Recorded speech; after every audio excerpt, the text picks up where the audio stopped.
The cello has a human voice. It's not too high, not too strong. It's human.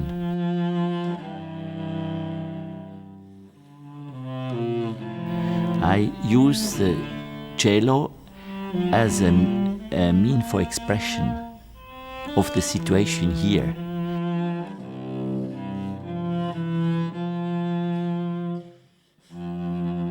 And is forgiving to me for my bitterness, and is forgiving to the public for their wealth. They do not use in a reasonable sense, so only in a selfish sense, and that must change in the Western world.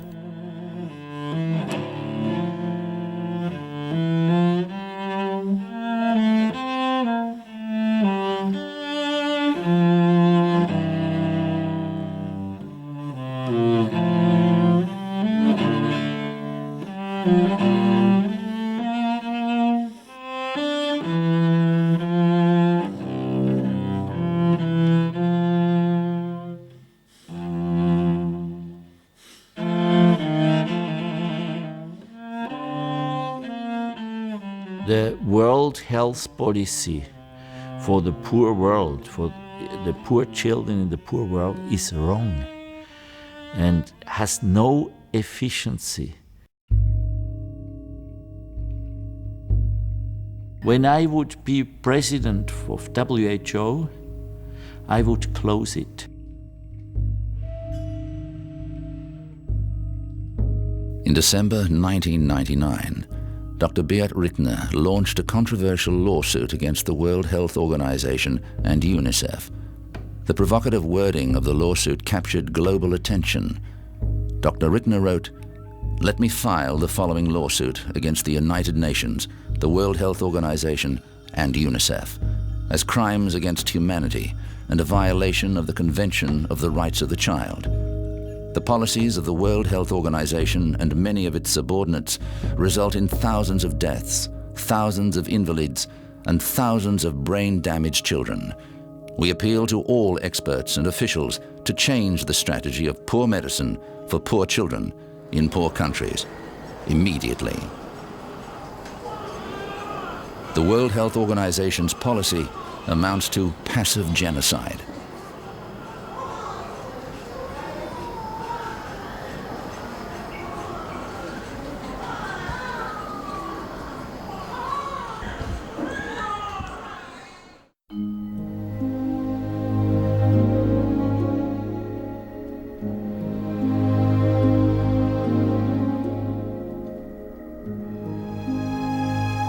In Cambodia, Dr. Beat Rittner leads a revolution that has made him a key figure in protecting the once war-ravaged country's future, the health of its most precious resource, its children.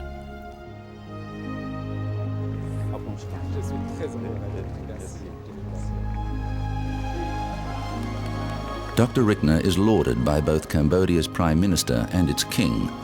They say he deserves to be awarded the prestigious Nobel Prize due to the thousands of children's lives his hospitals have saved.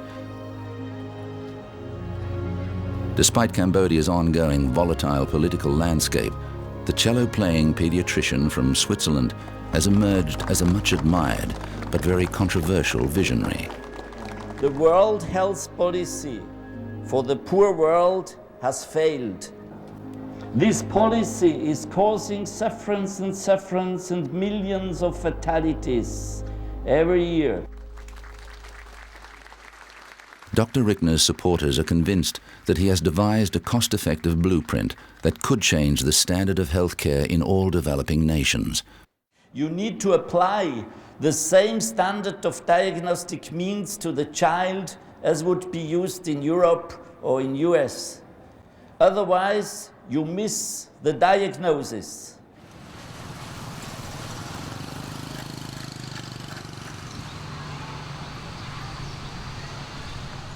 So today again 502. We released yesterday 93. Very tired, so very busy.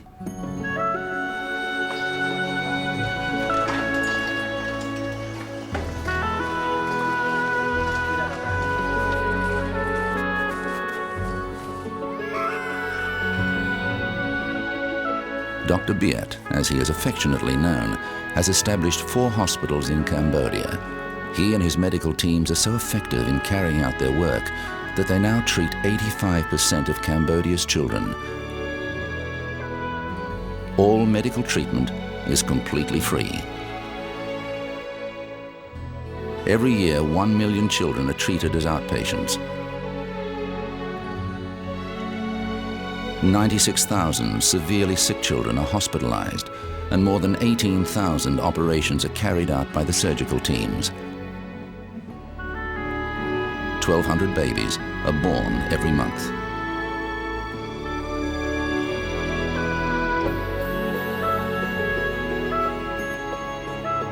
Witnessing a typical day in the Cantabopa hospitals, as they are known throughout Cambodia, reveals the grim reality of being a child in the third world.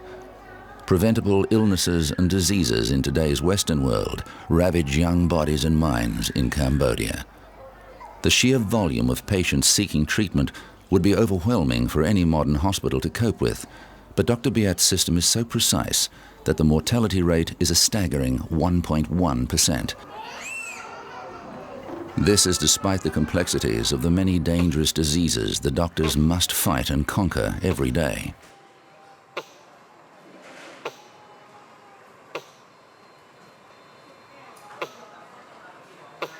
We have a lot of surprises here. We never thought we could save again. Or the children long time unconscious and they wake up. We have children, they wake up after 3 weeks. So you must never lose the hope for the child, in interest of the child.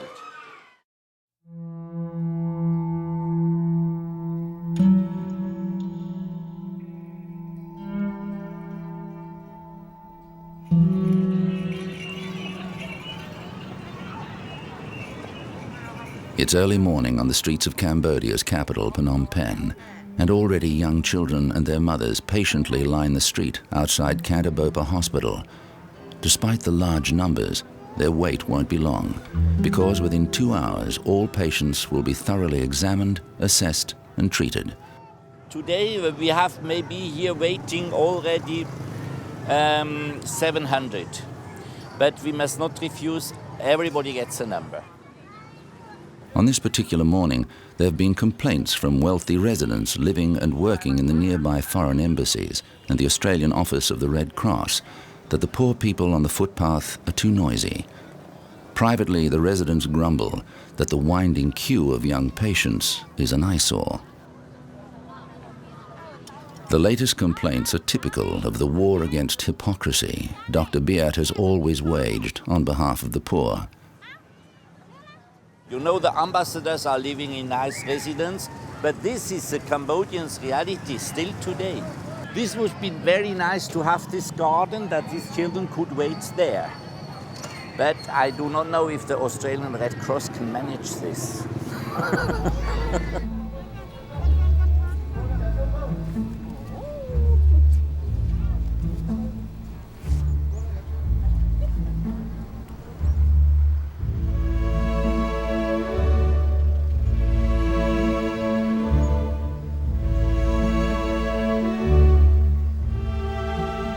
Every Saturday night, without fail, Dr. Biat anxiously counts the number of foreign tourists arriving for his cello recital, held weekly in the concert hall adjoining his hospital in Siem Reap province. In the hours leading up to the concert, Dr. Biat follows a strict routine. That includes the edict that he will not shake hands with anyone. Yes, that's true, because you must be careful that your hands are not too wet for the cello. And I do not talk to people before performance. And after performance, I go very fast, go out. Yes, please, thank you. We need the vitamin C. On the afternoon of every performance, he shares coffee and oranges with 2 of the hospital's most senior doctors, whilst they read him the latest news from the Cambodian papers. So no news, good news. Yes, no, it's good news. The ritual never changes, and Dr. Beat never shifts his focus from the task ahead. Two best. Two. The second may be empty. The pressure is on him to make every recital count, as the concerts raise more than $5 million a year for the Canter-Bopa hospitals.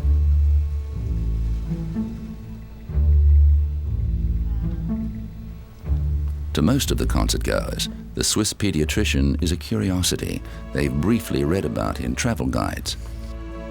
We were driving by with our tuk-tuk driver, and we'd seen this place, and were told about it when we first arrived on the bus. Mm-hmm. And he mentioned it to us, and we said we wanted to come in here and see it. I'm looking into seeing some live music in Siem Reap, and I have hardly heard anything about live music. So I saw the signs, and especially classical music like this, it's something different. We have the Lonely Planet guide, and it says a little bit about it in there. And then, as Elaine says, we met these people who told us that we should come. He may enjoy some anonymity in Cambodia, but in his home country of Switzerland, he's a household name who's been awarded Swiss Personality of the Year for his humanitarian work. Das Schweizer Volk so weit weg, 12.000 Kilometer weit weg, das versteht und Sensibilität hat. Also es ist eine Auszeichnung für die Stimmer und es ist eine Auszeichnung für die Spender. Und bei dieser Gelegenheit möchte ich allen vielen Spendern aus der Schweiz herzlich danken.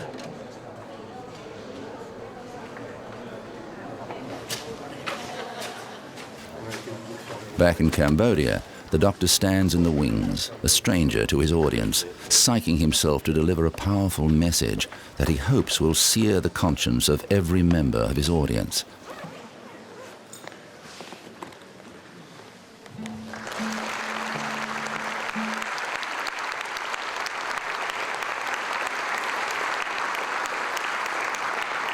First, I introduce myself. My name is Beat, and my instrument is a cello.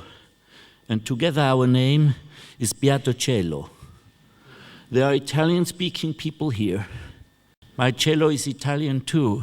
Though I was sitting under a red umbrella, beside me my fictive son, a small cello, Beato Cellino. Beside it my fictive grandson, very small cello, Beato Celestino.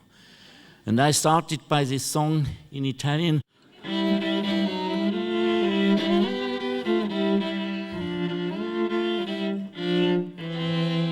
Sono beato cielo, protetto da un ombrello, l'ombrello è mio cielo. Spero per il mio figlio, beato Cellino, un ombrellino. As a young boy, he'd always dreamed of becoming a professional musician, and from an early age studied classical music. He played with symphony orchestras as a teenager, and he was soon to be influenced by the philosophies of Tolstoy, Gandhi, and Che Guevara, which led him to eventually declare that music was a luxury, and he chose to pursue medicine instead. Dr. Beat combined both of his talents when he performed for sick children at the beginning of his medical career in Switzerland, creating the musical clown character Beato Cello. Il nostro cielo.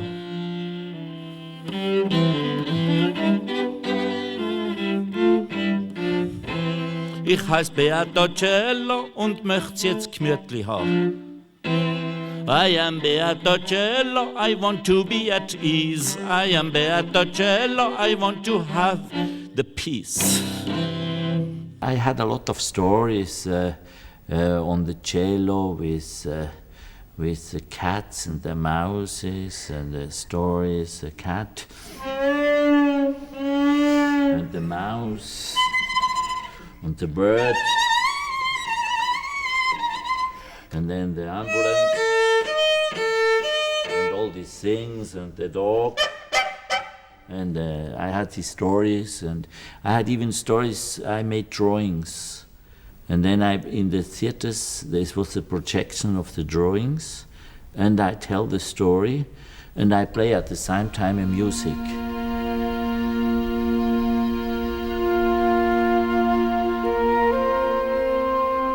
His inextricable link to Cambodia began in 1974, when he was in his 20s and working as a pediatrician at Katabopa Children's Hospital in Phnom Penh. At that time, Cambodia was still reeling from the after effects and misery of being dragged into the Vietnam War.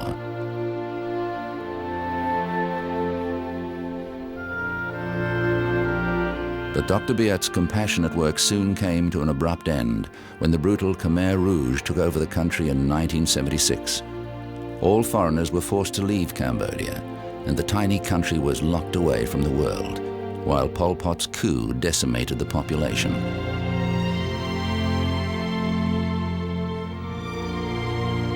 $1.3 million people were murdered during Pol Pot's reign of terror. 900 doctors who had worked closely alongside Dr. Biat did not survive the genocide. Cambodia's health system was destroyed.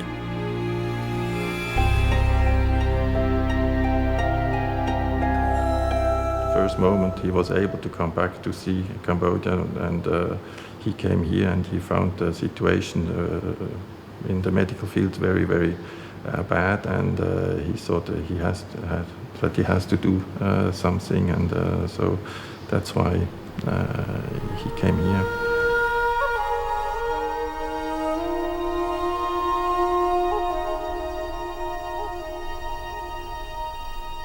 In 1991, at the invitation of Cambodia's King Norodom Sihanouk, Dr. Biat returned to Cambodia to rebuild Katabopa, the same hospital he had worked in before Pol Pot's coup.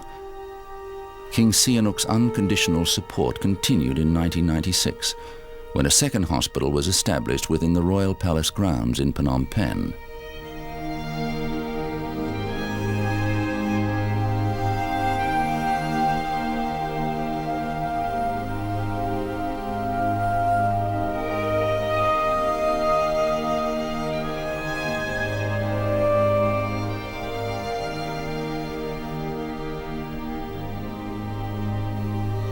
Soon to follow was the establishment of a third hospital, Jayavarman 7, this time situated in Siem Reap, home of the historic Angkor Wat temples.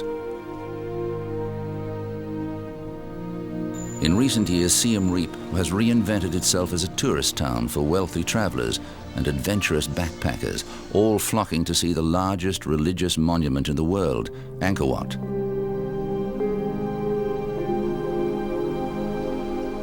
The palatial Western-style hotels are set in stark contrast to the young beggars on the street who are routinely ignored. Despite the influx of tourist cash, 85% of Cambodia's population still live below the poverty line and are forced to exist on less than $1 a day.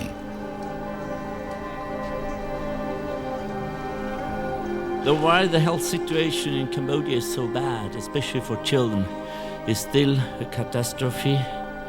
There are three main reasons. One reason is the war and its consequence still going on. And then the second reason why the situation is so bad is the attitude how the Western world is handling the medical care in the poor world for poor people and poor children. And the third reason why the situation is so bad is the corruption on all levels in this country. It's very difficult to imagine what means corruption when you are living, if you are living in another country. In the health sector, corruption is a killer.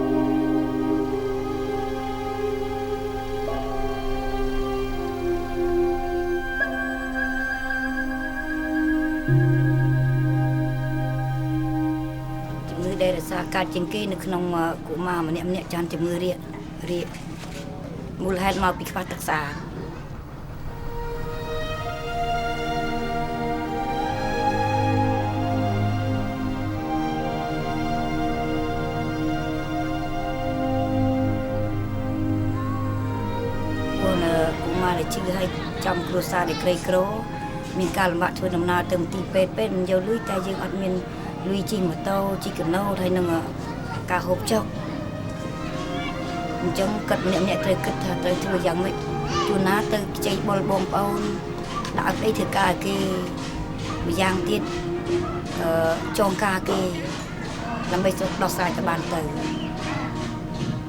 ហើយក្នុងភូមិឃុំខ្ញុំនេះក៏ជួនណាមានតែទូជួយដោះស្រាយទៅ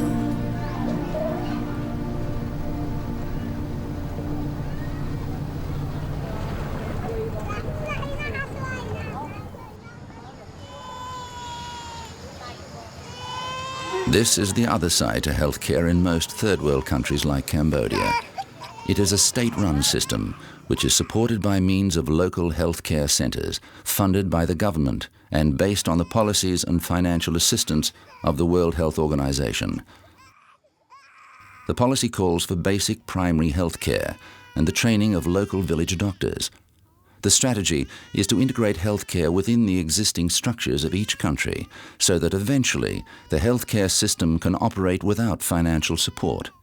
In the interests of maintaining a sustainable system, patients are expected to pay for medical care in order to be responsible for their own health. Le système de santé a été reconstruit au Cambodge, et il est en cours de reconstruction encore. C'est la priorité qui a été donnée, parce que c'est comme ça, c'est à travers ces soins de santé primaires qu'on a le plus d'impact au niveau de la santé d'une population. C'est-à-dire que c'est les vaccinations, c'est le traitement de base tout simple de la diarrhée chez l'enfant par les sels de réhydratation, vous savez, c'est quelque chose de très simple. C'est le traitement de la tuberculose au niveau de la communauté, avec ces traitements simples.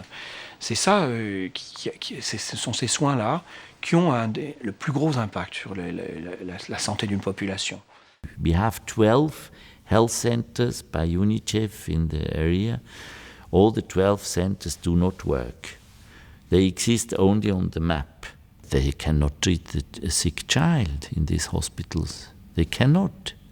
They have not the facilities, they have not the medicine drugs. The prohibitively expensive cost of drugs and poor diagnosis means many children remain untreated. Serious illness often spells financial disaster for families. In some cases, government-run hospitals could charge as much as $200 a day for emergency care. Her mother doesn't know what is happening, what is wrong with her. She's getting thinner and thinner, but they don't know what is wrong with her. The World Health Organization is the specialized agency of the United Nations and acts as the coordinating authority on international public health. Based in Geneva, it has an annual budget of more than $3.3 billion and has regional centers in 149 countries. In recent years, the World Health Organization's work has involved more collaboration with non-government organizations and the pharmaceutical industry, as well as the Bill and Melinda Gates Foundation. Financial contributions from pharmaceutical companies have been significant. The World Health Organization also works closely with UNICEF in the formulation of health centers in third world countries. You know, in the poor world, the WHO and UNICEF has a big influence on the policy of the Ministry of Health. They depend on this organization. This in the Western world is not known, that this organization have their office in the health ministry. They are dictating the health policy of the Ministry of Health. Canterbury hospitals offer medical care which meets European standards and does not reflect the long-term sustainability policies of the World Health Organization. To many health experts, Dr. Biat's struggle and success is an aberration, since his hospitals represent an autonomous health system operating in isolation to policies governed by international organizations. The sustainable development. This is only a word, and everybody who is talking about sustainability knows already, is an expert. If you talk about sustainability, a project must be sustainable in the developing work. Then you are already expert for developing word when you know the word sustainability. What means this? At the heart of Dr. Biat's philosophy is the right of every child in poor countries to receive the same standard of health care as first world children. The World Health Organization has the same aims, but argues that long-term sustainability can only be achieved if priority is given to disease prevention through the development of vaccines and also through education. Understandably, the World Health Organization's distribution of limited funds must center on the greatest good for the greatest number. But Dr. Biat believes the aims of sustainability discriminate against the rightful claims of those seeking cure and the best possible medical care.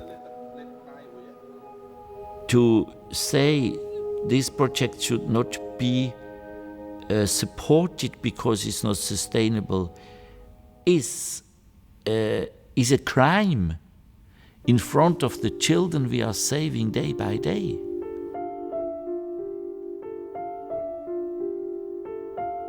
Two-year-old Po T was admitted to the Siem Reap Hospital after being unsuccessfully treated for fever by the local medicine man in his village. When there was no improvement in his condition, his parents made the journey to the hospital. Tests soon revealed the correct diagnosis of his illness. Leukemia, acute lymphoblastic leukemia, admitted on Saturday, 2 days ago.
Despite the expensive cancer treatment the doctors will need to administer, T's leukemia will be treated free of charge with the same medicines and therapies he would receive if he'd been born in a wealthier country.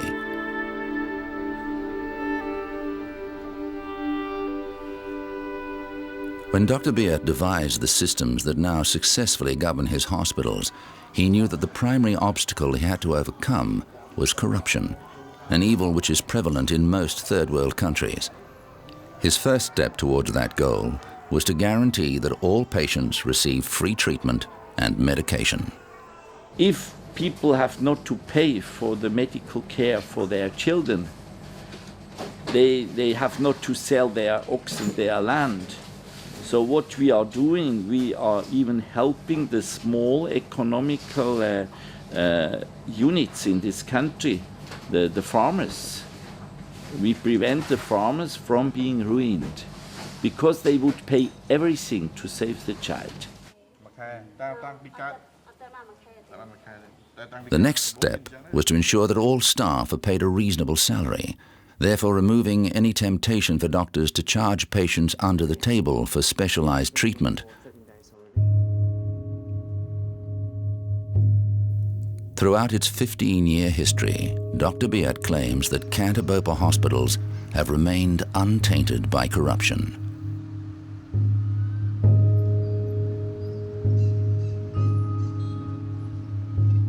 But on the World Health stage, Dr. Biat remains an enigma, whose strict and plain principles are always overshadowed by the glamour of the famous celebrities and politicians who support and publicize many of the policies of the World Health Organization. I think this activity by the VIPs, by the superstars, for these issues in the developing world and these movies are dangerous and are not helpful, because common people think, okay, things are done. But in reality, the things are not done.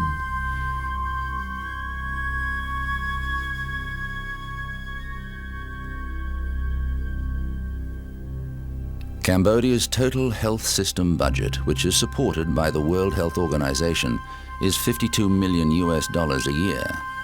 But the shocking truth is that due to widespread corruption and inefficiency, only $2 million is actually paid out and filters down through to the healthcare facilities. We can make a difference. We can help build healthy communities and populations. We can combat ill health. We can do our part to combat poverty and suffering.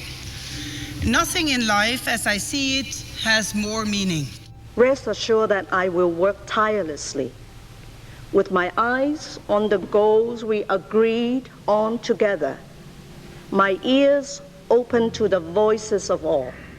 Nothing has changed the last 12 or 14 years.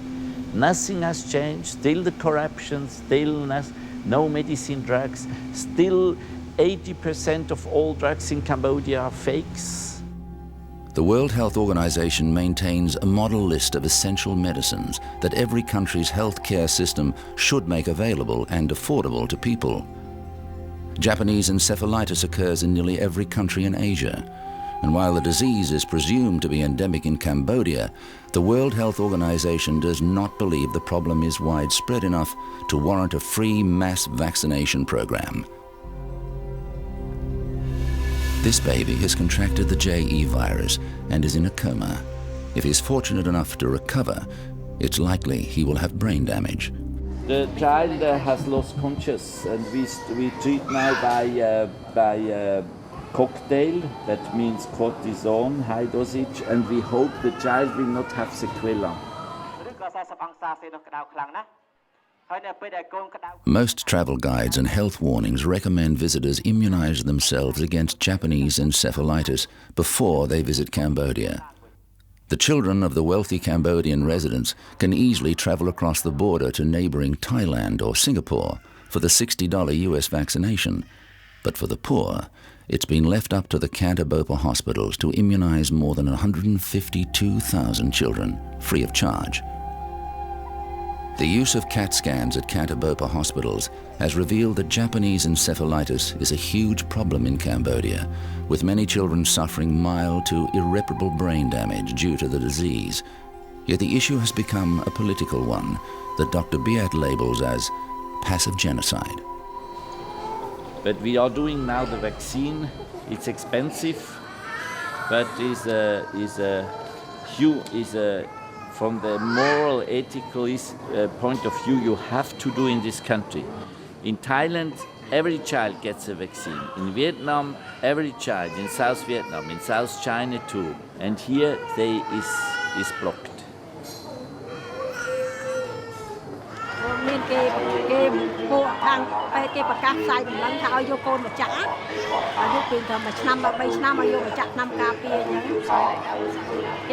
សាយតាមវិទ្យុក៏ផ្សាយតាមនឹងផ្សាយចា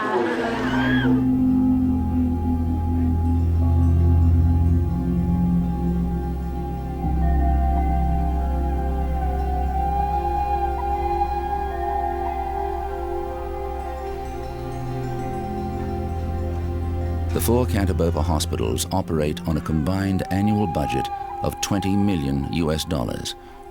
Private donations provide 80% of the funding, whilst 10% is contributed each by the Swiss and Cambodian governments. The reliance on private funding allows Dr. Biat the freedom to operate without any political interference. Remarkably, only 5% of the budget is spent on administration costs. This budget efficiency is achieved by staff sharing responsibilities to keep overheads and bureaucracy to a minimum. All the NGOs working in the medical sector in Cambodia, including WHO and UNICEF, they use 85% of their budget for the salaries of their employees, for the salaries of the foreigners. 85%. Even if there's no corruption. So all this money goes back to the developed world.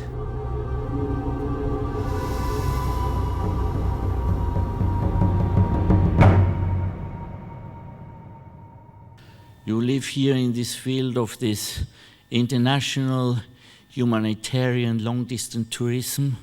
There are experts flying around the world, sleeping next doors in Sofitel Hotel.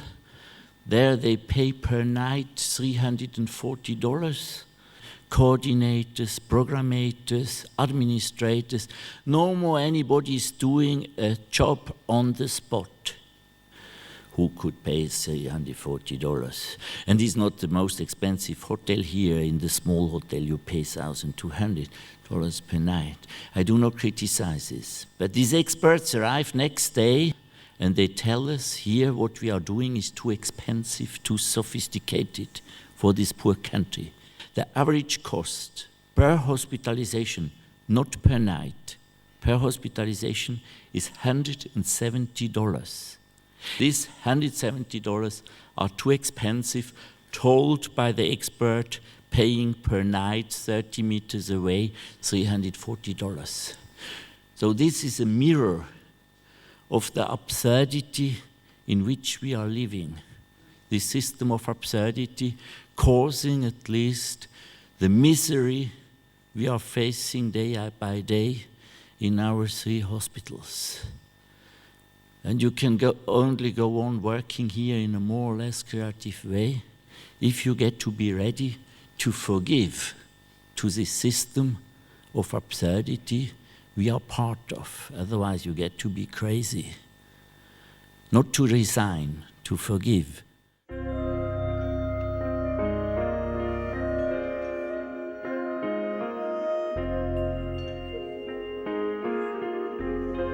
Throughout the Third World, an uneasy divide exists between the priorities of prevention and actual hands-on healthcare.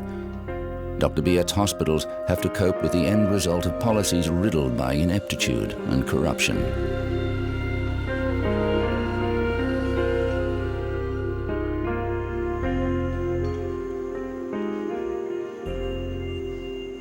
Five-year-old Seri is in shock due to dengue fever. It could be fatal if she is not treated immediately, and her doctors suspect that she is hemorrhaging internally. Seri's distraught mother travelled on the back of a motorbike, clutching her daughter for 3 hours in the rain to reach the hospital.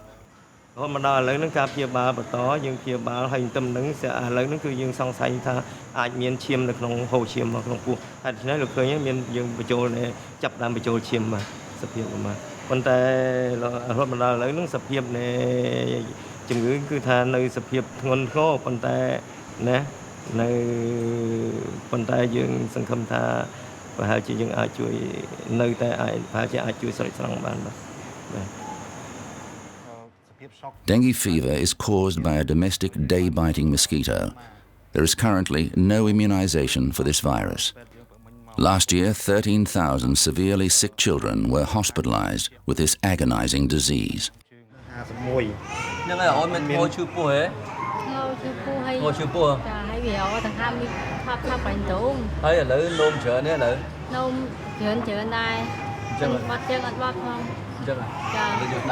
The World Health Organization recommends that bed nets are the safest way to prevent mosquito-borne diseases.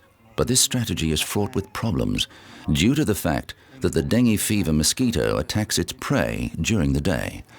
It's simply impossible for parents to protect their children with nets 24 hours a day. You cannot have the children walking around in mosquito nets. So you cannot arrive by these sustainable measures of prevention. They have no efficiency, these measures of prevention, and that's why they are sustainable. If you have today, by a measure, no efficiency, and you have 10 years later no efficiency, so this 10 years is a sustainable development.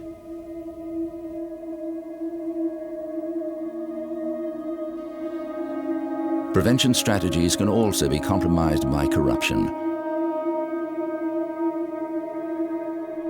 3 years ago, a scandal unfolded when the World Health Organization gave $1 million to help the Cambodian government fund measures to prevent the dengue fever epidemic from breaking out. The months rolled by, but no preventative steps had been taken by the government. The money never reached its recipients and had somehow vanished into thin air. Should we wait to treat the dengue fever until until is no more water? Or should we wait to save these malaria children until they have found the WHO has killed all the mosquitoes? They never arrive to kill all the mosquitoes.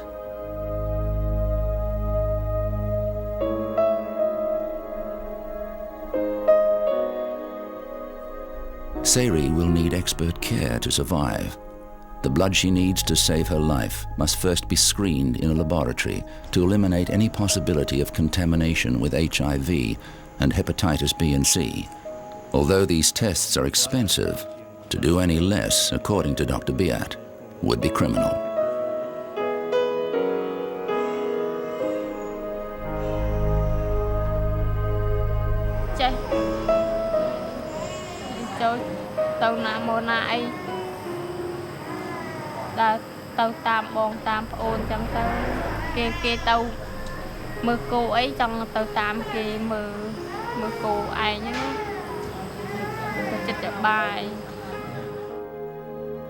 And we have to treat these children by transfusions. And that's why I ask the young guests for blood donations, and the older guests I ask for money donations. The guests in between for both. So, money or blood, that's a question today. I think that was a message that really immediately hit. And I think that was one of the things where almost on the spot you decide, well, this is something that you have to support, because what else can you do? Yeah, for me it's just I really want to know that my effort is paying off and it doesn't go into some anonymous fund and several other pockets along the way.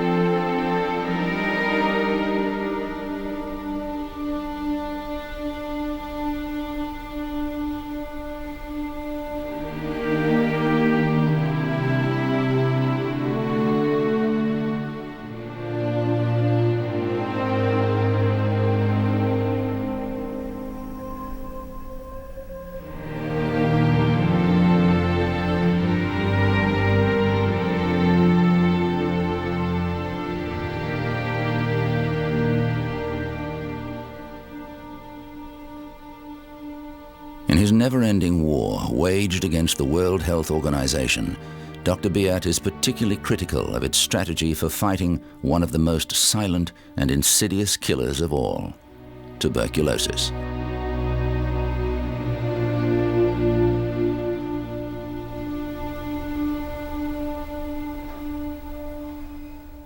The tuberculosis is weakening the immunity of all the children. The immunity is reduced. The tuberculosis is a consequence of the war, and the war was brought from outside. And that's one of the reasons why we do not understand our activity here as act of charity or as act of humanitarian aid or assistance, but as act of obligation, as act of justice. The war was brought by the Western world, and with the war, the still ongoing killer number one, the tuberculosis.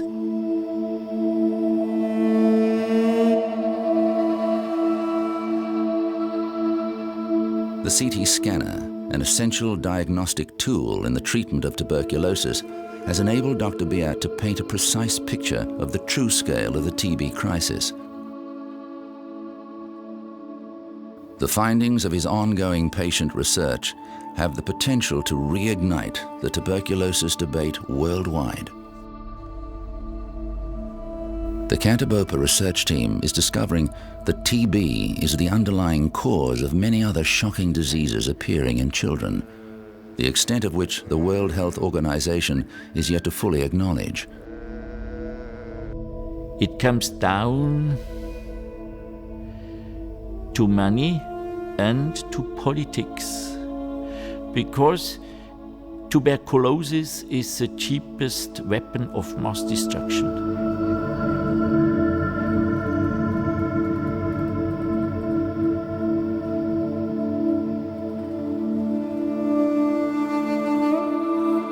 Every 15 seconds, someone in the world dies from tuberculosis.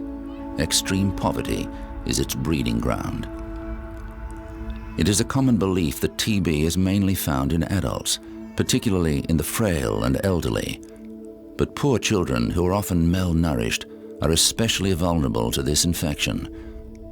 The other common misconception is that tuberculosis only affects the lungs.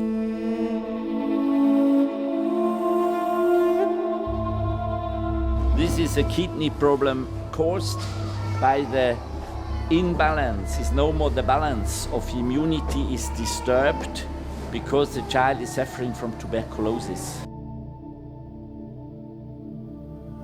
When tuberculosis weakens the immune system in children, it renders them vulnerable and susceptible to other crippling diseases like dengue fever, encephalitis, malaria, meningitis, and HIV.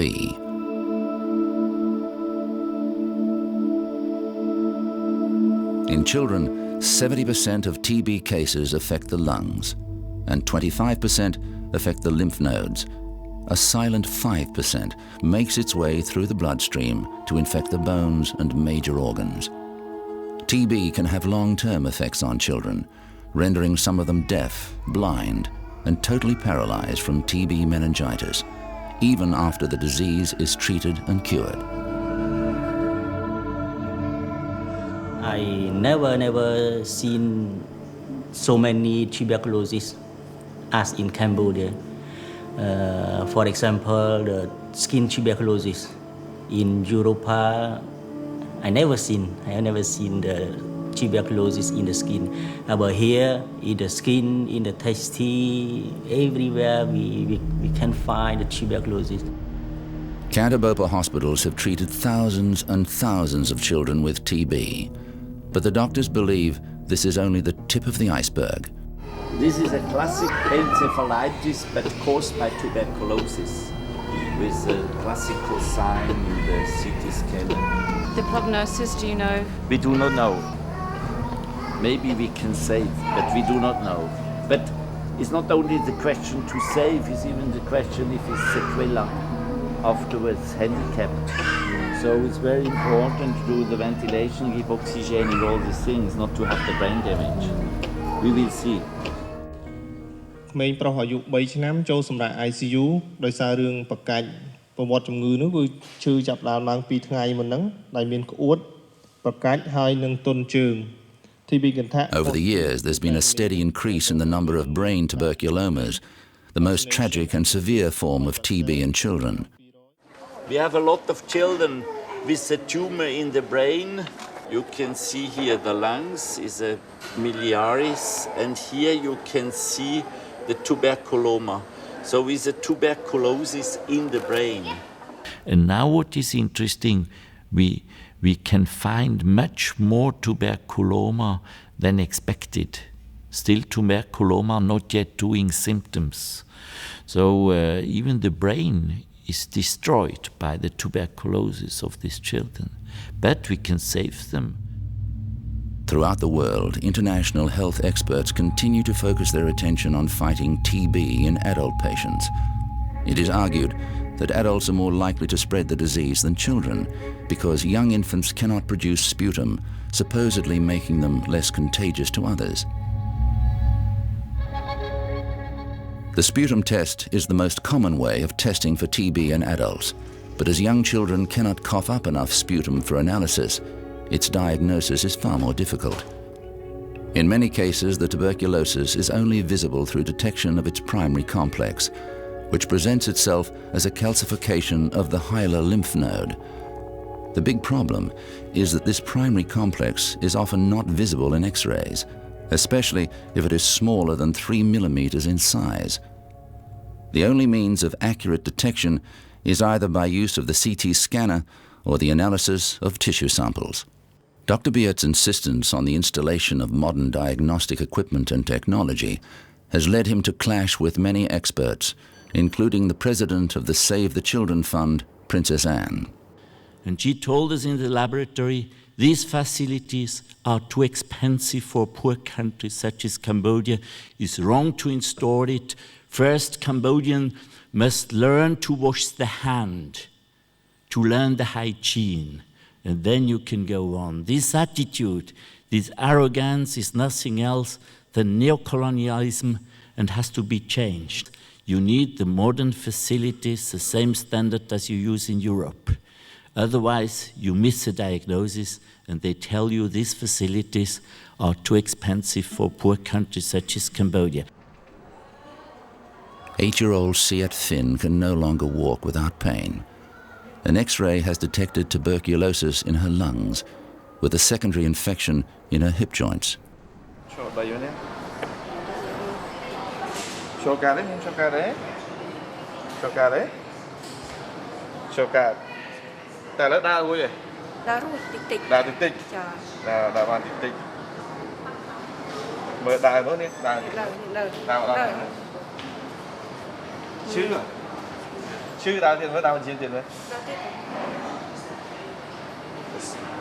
Get step but very painful.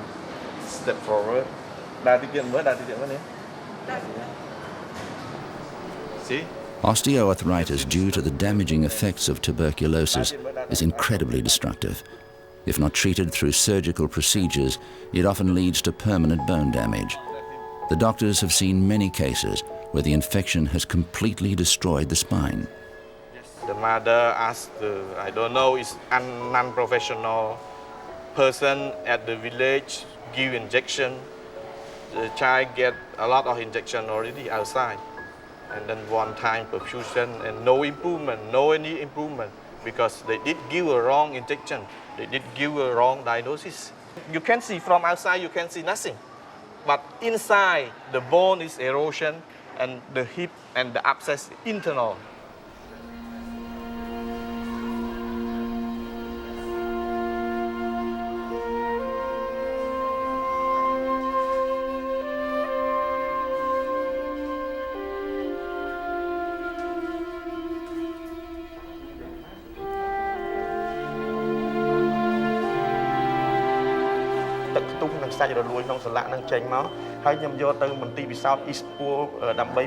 histopathology របស់វា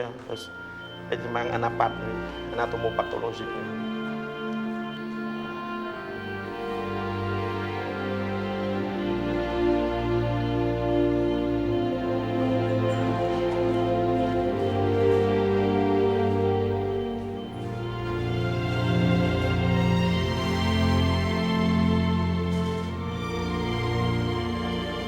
ឆ្អឹងហ្នឹងខូចខាតតែឆ្អឹងដែលខូចខាតហ្នឹងយើងកោសយកចោលមកអស់ហើយដូច្នេះយើងនឹងព្យាបាលដោយជំងឺរបេងនិងថ្នាំសាសវានឹងជាឆ្អឹងហ្នឹងអត់មានខូចទៅមុខទៀតទេឆ្អឹងឈប់ត្រឹមហ្នឹងហើយនៅតែចាំការវិវត្តរបស់ឆ្អឹងមកវិញដូច្នេះរយៈពេលពី4អាទិត្យទៅ6អាទិត្យវានឹងល្អប្រសើរឡើងវិញឆ្អឹង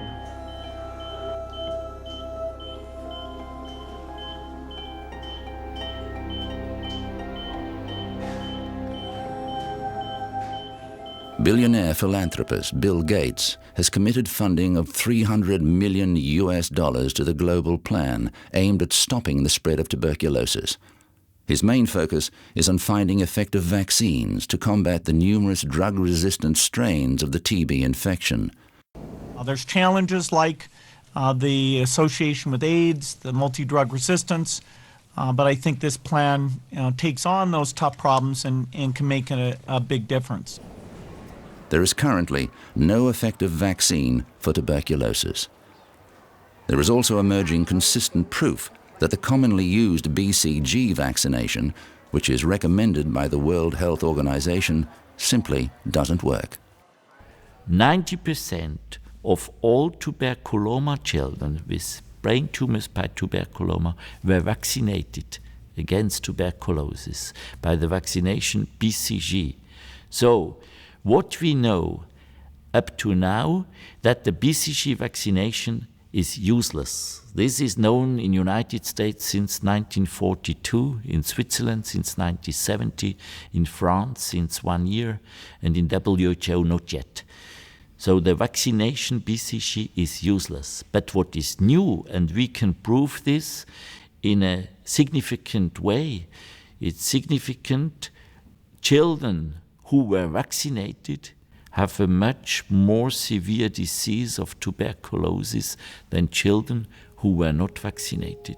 The primary goal was to establish a rapid and specific diagnosis and the most sensitive technique. Biologist Denis Laurent is currently working with Professor Kurt Schofer from the renowned Bern University in Zurich. They are also striving towards finding a TB vaccine and have at their fingertips one of the world's most comprehensive patient databases for tuberculosis cases in children. And we need to define the strains in order to understand why this strain makes this disease and maybe another strain makes another type of disease. Several years ago, Dr. Beat made a sensational discovery. Many infants hospitalized with illnesses such as bronchitis and diarrhea were dying of unclear causes. In 2002, the research team tracked down the cause. Tuberculosis was found in the gastric juices of young infants, leading Dr. Beat to believe that TB could be transmitted from mother to child via the mother's breast milk or before birth in the womb. His theory suggests that a healthy mother who is the carrier of TB can pass on the germ to her child without falling ill herself. Although these theories have yet to be proved, Dr. Beat is confident they soon will be. Only at the end of the pregnancy, the immunity of the mother is reduced. And that's why the tuberculosis is a breakout of a systemic tuberculosis, but only for a very short time. The mother is still in good health. As soon delivery, the situation is normalized in the mother, but the child has in the stomach the germ. And this can provoke this infantile tuberculosis. As soon the child is getting a viral infection, this virus can trigger the outbreak of the tuberculosis, of the systemic tuberculosis in the infant. This, I hope, we can prove.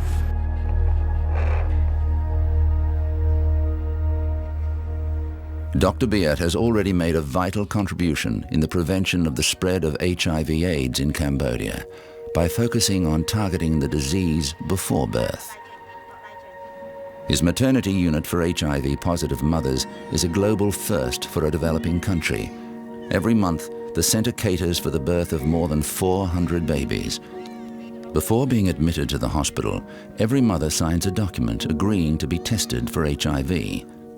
If the test results are positive, the mother is administered with nevirapine just before birth, and a cesarean is performed to deliver the baby.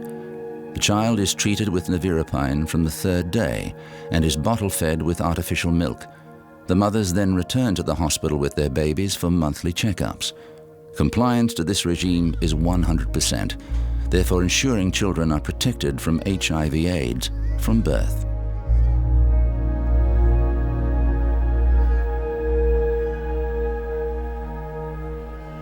Dr. Beat is certain that similar inroads could be made for the prevention of TB transmission from mother to child.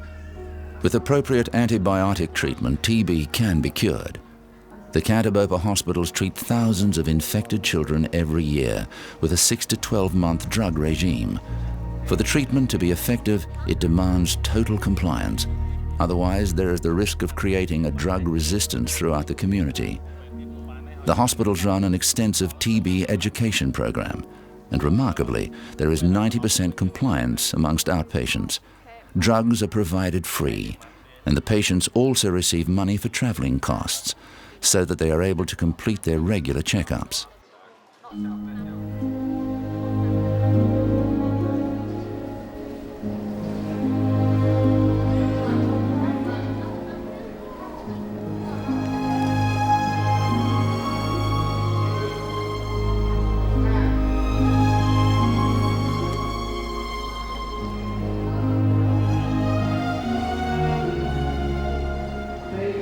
By achieving these amazing results, Dr. Beat is proving that effective treatment of TB can be implemented.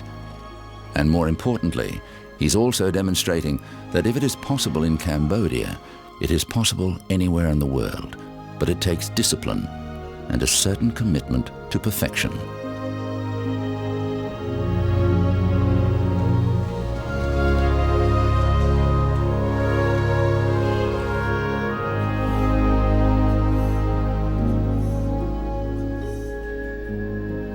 I think there you have to be perfect. If you have not this feeling to be perfect, then you should stop. It's the same as for a musician or an artist. If he's no more nervous before a concert, maybe he should stop. If a doctor is no more nervous before he starts an anesthesia, or before he starts his visit or sees his patient, then he must stop. You must be perfect.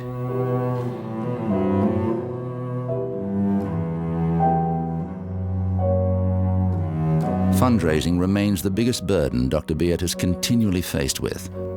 The pressure increases every year to raise the $20 million needed to keep the 4 Canterbury hospitals running.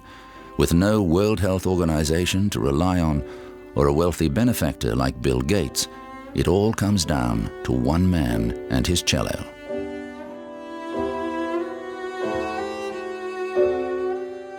The hospital's very existence is fragile, given that it can only ever cover operating costs 5 months in advance. The deep and growing concern now is, what will happen to the hospitals when Dr. Beat is no longer there?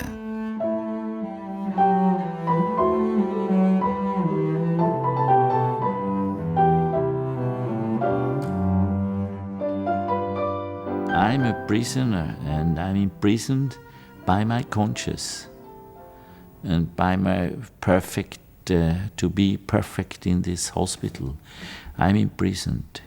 I think he can't leave it because he knows for the moment when he leaves that we risk that it won't go on with the Canterbury Hospital because of the finance. On the medical level, there would be no problem. The colleagues here work very well without him on the medical field. But if he isn't here, maybe the money won't come. And I'm persuaded for the moment the donations, the fundraising would be much more difficult if he wouldn't be here. And I think because he is here and people know he is still here, he finds still the money. So I'm forced to go to go on playing the cello, because sometimes you are so tired here and a little bit depressed from time to time that you have not even the courage to open the cello. And on another way, okay, it helps the cello when you play and to forget a little bit the things here. Today it's the last day in the year I talk about the money. I'm very sorry. And when I was young, I was idealist and entertainer.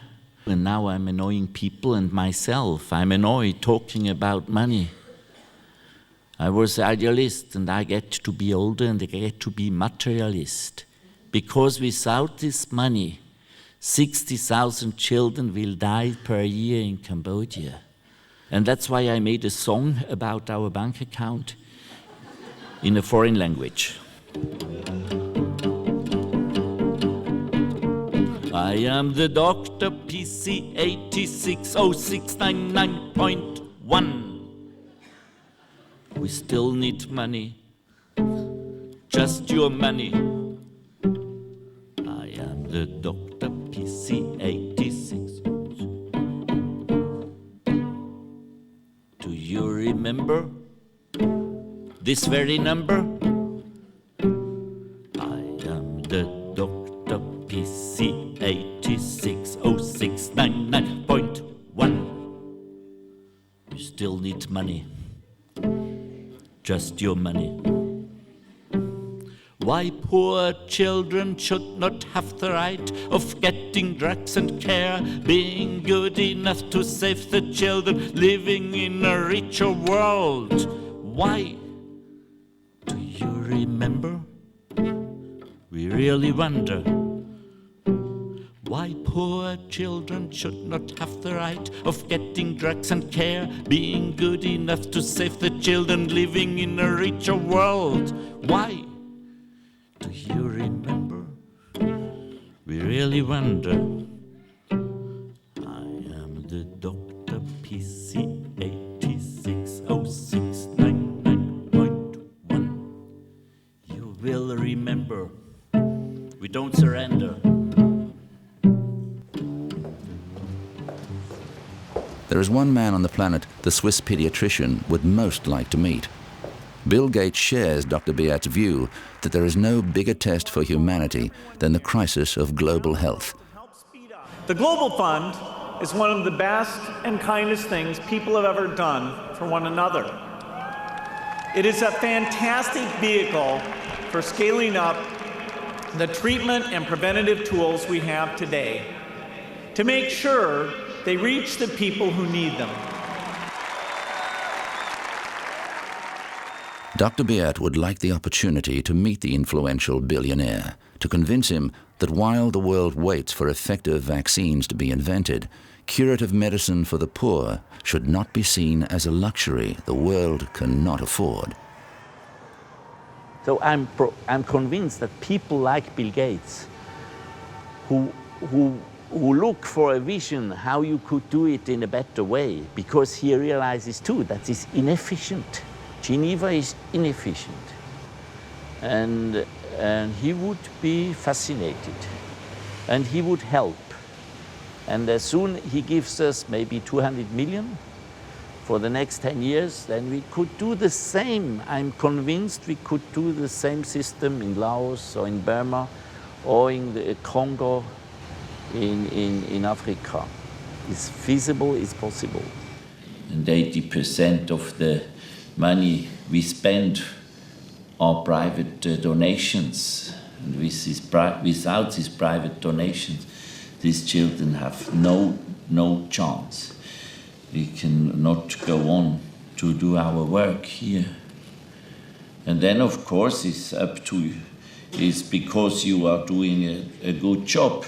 We go on. Thank you.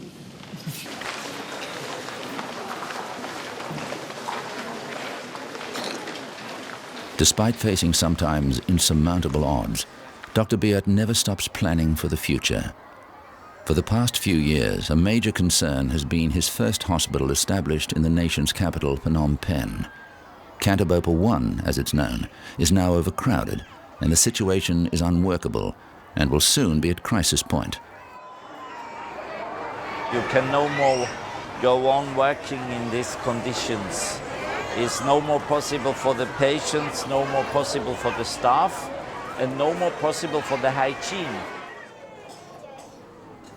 Sick children are forced to share beds, and the danger of cross-infection increases when surgeries are carried out simultaneously in the same operating theatre.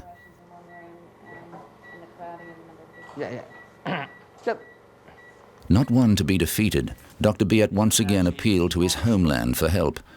The Swiss population responded by giving 20 francs each for the construction of a new hospital. C'est la deuxième chose. On a donné ça à monsieur. Nous avons discuté encore hier.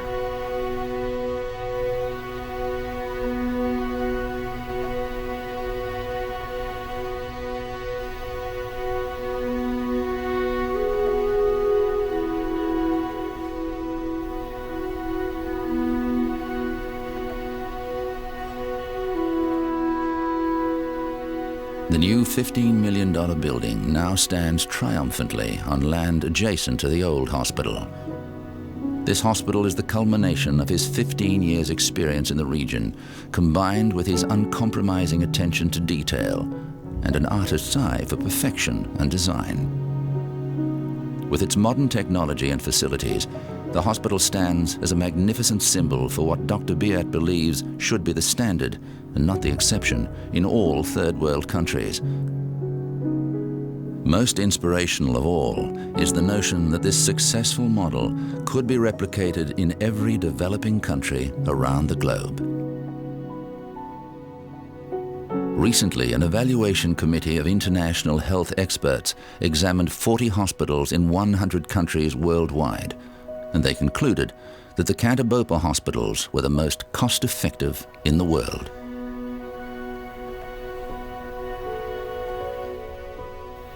And we have the best relationship between the costs and healing rates. So it's the most efficient institution. And I think really is a model, is a pilot project for the future.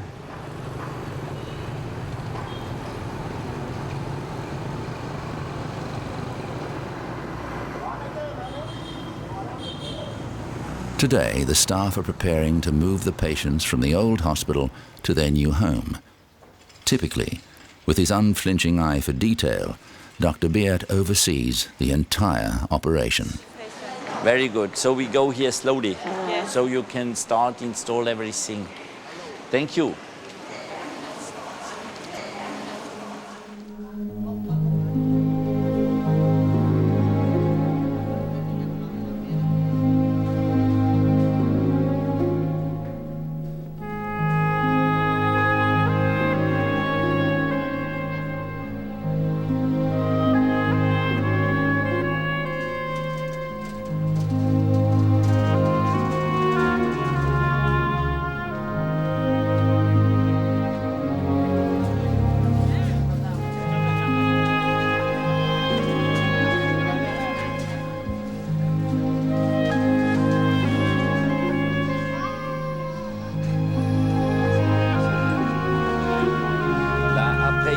Ça marche plus.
Bye chất tan cái lại sạch á, hay có cái cây sủa đây, vì mình nào mai chứ? Sai sạch, sai bị bẹp cha vừa, vì lo hay sạch thế. Cái nhiều thời chẳng o na ban miền ông ca đây chui ở đây cọp má, mình thợ đi cái gì, cái ban chui cọp má. Chui chẳng cua chỉ vật cầm ban miền tì pet đang cậu ma của bay thử bắt bong ai nè.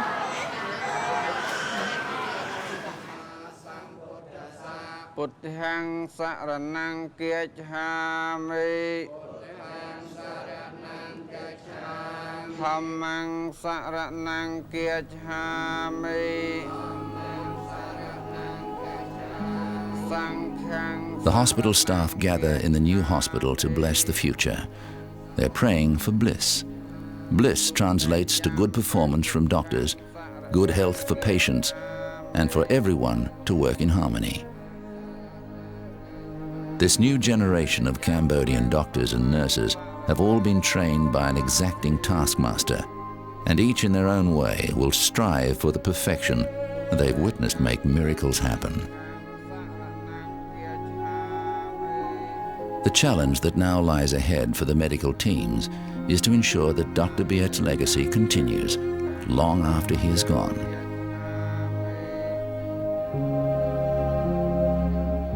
Now I'm 14 years under this pressure of this, getting the money and developing these hospitals.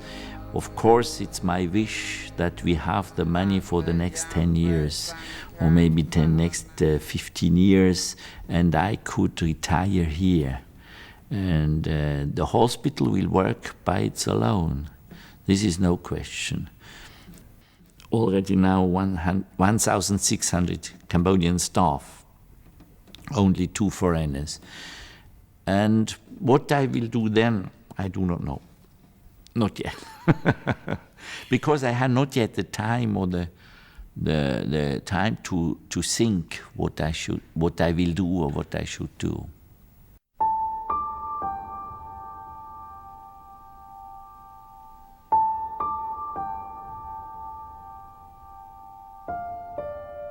Dr. Biet calculates that if he had similar funds to the World Health Organization, he could establish and operate 300 Kanta Bopa hospitals forever, which could directly help 1.5 billion children throughout the Third World.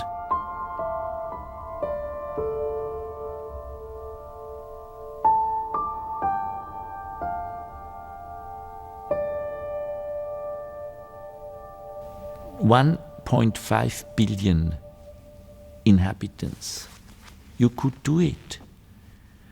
So that would I would like to do with Bill Gates gives all the money to us. He still can keep for himself 1 million, but the other money we could do that. Yeah.